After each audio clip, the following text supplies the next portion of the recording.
tous et bienvenue pour cette nouvelle vidéo. Je suis ravie de vous retrouver. J'espère que vous allez bien, que vous avez passé une bonne semaine et que vous avez eu d'excellentes lectures. Pour ma part, j'ai pas beaucoup lu. J'ai lu 3 romans cette semaine. Vous allez me dire, ouais, t'as quand même lu 3 romans dans la semaine, c'est quand même pas mal. Voilà, j'ai lu 3 romans, mais en fait, c'est des... Enfin, je vais vous expliquer pourquoi, vous allez voir. En fait, j'ai fait un petit échauffement pour l'été en série. Cette semaine, je n'ai lu que des sagas. Voilà. Je vais vous en parler tout de suite immédiatement. J'ai lu Roi Blanc de Juan Gómez Jurado, publié aux éditions Fleuve Noir. Alors j'ai un accent espagnol complètement déplorable, veuillez m'excuser. C'est le dernier tome de la trilogie consacrée à Antonia Scott et John Gutiérrez. Vous le savez, si vous me suivez depuis un petit moment sur la chaîne, j'avais eu un énorme coup de cœur pour le premier tome, Reine Rouge.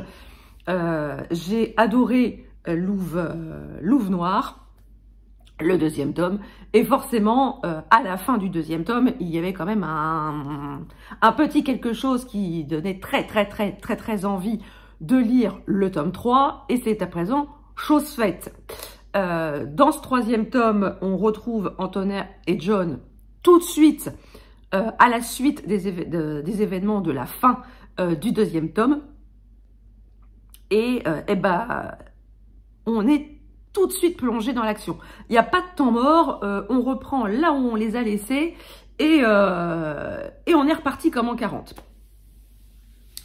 Je vais pas vous parler du contexte, du contexte de l'enquête de ce tome 3, pour pas vous spoiler. Pourquoi cette trilogie a été un tel coup de cœur pour moi? Je pense que ça s'explique uniquement par le duo de personnages principaux. Antonia et John sont le pilier, le rocher autour duquel gravite l'histoire, gravite l'enquête, gravite les personnages secondaires. Pourtant, pour être tout à fait honnête avec vous, dans le premier tome, j'aurais pas parié un copec sur ce duo. Ils sont radicalement différents l'un de l'autre.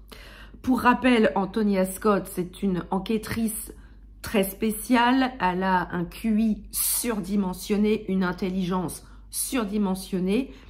Mais on peut pas dire que ce soit la reine des relations sociales.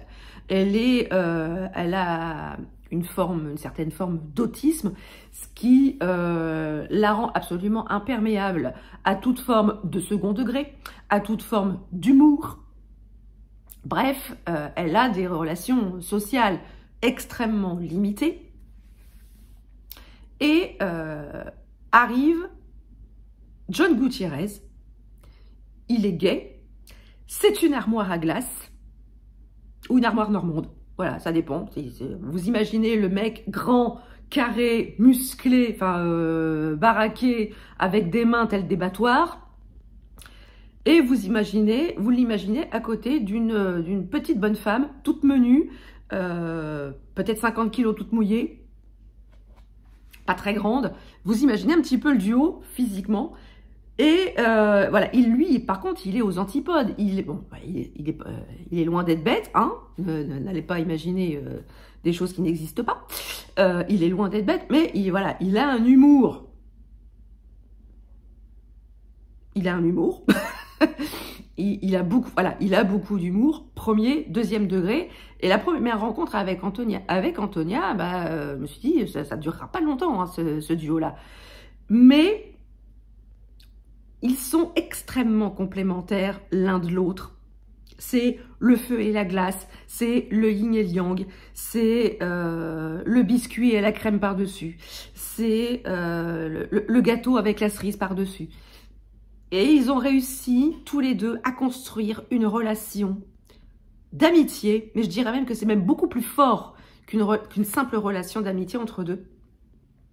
Parce que ils se comprennent. Et quand l'un est pas là, bah, l'autre il est extrêmement perdu. Et j'avoue que dans ce troisième tome, cette relation extrêmement puissante, elle est encore plus présente dans ce tome 3 pour des raisons que vous comprendrez en lisant ce tome 3. Mais en tout cas, moi j'ai adoré cette trilogie. Là, tous les éléments des puzzles qui ont été mis en place dans les 2 premiers tomes trouvent leur solution ici, dans ce tome 3. Et j'ai envie de dire que la boucle est bouclée. Voilà. Alors, est-ce qu'on retrouvera une fois de plus Antonia et John dans d'autres romans? Je vais vous faire une réponse à la normande, peut-être ben oui, peut-être ben que non. Mais c'est pas moi qui le dis, c'est l'auteur. Donc, je ne serais pas contre, moi personnellement, de les retrouver dans une autre enquête. Alors, peut-être pas non plus le début d'une saga, peut-être pas une autre trilogie, mais voilà, une enquête comme ça pour refaire coucou au lecteur. Moi, je dis pourquoi pas, parce que franchement, leur duo, ça restera un de mes duos d'enquêteurs préférés dans toute la littérature policière. Voilà. Ensuite, j'ai lu une saga de fantasy. J'ai lu L'Engrange-Temps de Neil Pfeiffer aux éditions, je ne sais pas, je vous mettrai là la maison d'édition au montage. Voilà, j'ai lu le tome 1 et comme j'avais le tome 2 dans ma palle, et ben j'ai tout de suite enquillé sur le tome 2 et grand bien m'en a fait. Dans cette histoire, on va suivre les aventures de Sophie, qui est horlogère. Alors, dans ce roman, tout ce qui peut donner l'heure, une montre, une horloge, une pendule, une montre à gousset, enfin, tout ce qui peut donner l'heure est animé. Alors, c'est pas... ça, si vous voyez un petit peu le genre dans... je crois que c'est La Belle et la Bête, dans le dessin animé de Walt Disney, où je crois qu'on a une petite horloge qui est animée. Bon, même si dans cette histoire-là, ils ne voient pas, ils n'ont pas d'yeux, mais ils sont dotés de paroles. Ils sont dotés de paroles et ils écoutent les conversations des humains. Et Sophie, elle est horlogère, elle travaille dans l'horlogerie familiale avec son père. Il répare des horloges, il assure la maintenance des horloges et Sophie va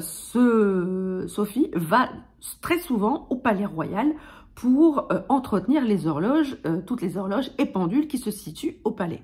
Et un jour, elle va tomber sur un des deux princes, qui habite le château, et celui-ci va lui demander de réparer un objet particulier. Cet objet s'appelle un engrange-temps, c'est une montre, une petite pendule ou un réveil. Là, en l'occurrence, c'était un réveil qui, outre le fait de donner l'heure, permet de voyager dans le temps. Et Sophie va le réparer et le prince lui propose de tester l'engrange-temps, de faire un petit saut dans le temps très très rapide. Et elle accepte, malgré les mises en garde de Farandole, sa petite montre à gousset qui ne la quitte jamais, et d'une autre pendule, je crois que c'est Églantine. Et elle fait ce voyage dans le temps, et là, je dirais que c'est le début des emmerdes. C'est le début des ennuis pour Sophie. Elle va se retrouver coincée dans une autre époque, et il va lui arriver des aventures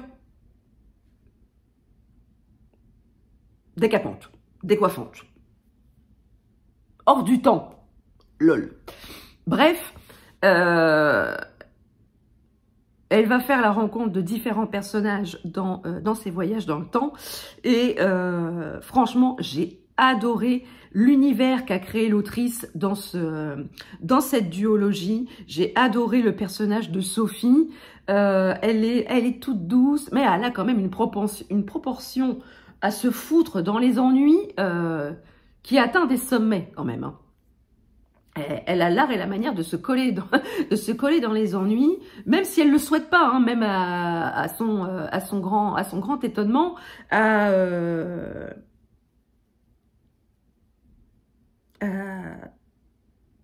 même contre sa volonté, j'ai envie de dire. Et elle va rencontrer beaucoup de personnages. Moi, j'ai adoré les pendules, les montres. Quand ils sont dotés de paroles, ça m'a grandement fait penser à la saga des Maîtres Enlumineurs, avec le personnage de Clé qui parle, qui a toujours le chic pour mettre le doigt sur quelque chose qui va pas, avec beaucoup d'humour. Et là, en l'occurrence, ici, c'est exactement la même chose. J'adore le personnage de Farandole, il me fait mourir de rire.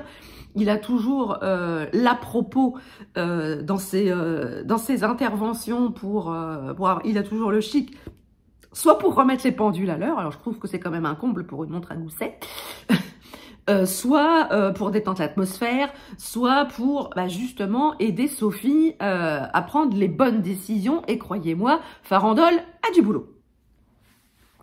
Alors, j'avoue avoir eu extrêmement peur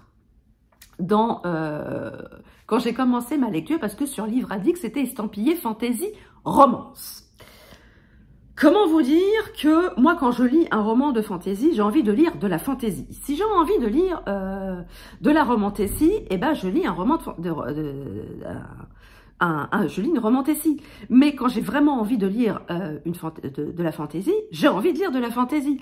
Alors évidemment, s'il y a une petite romance, une petite amourette dans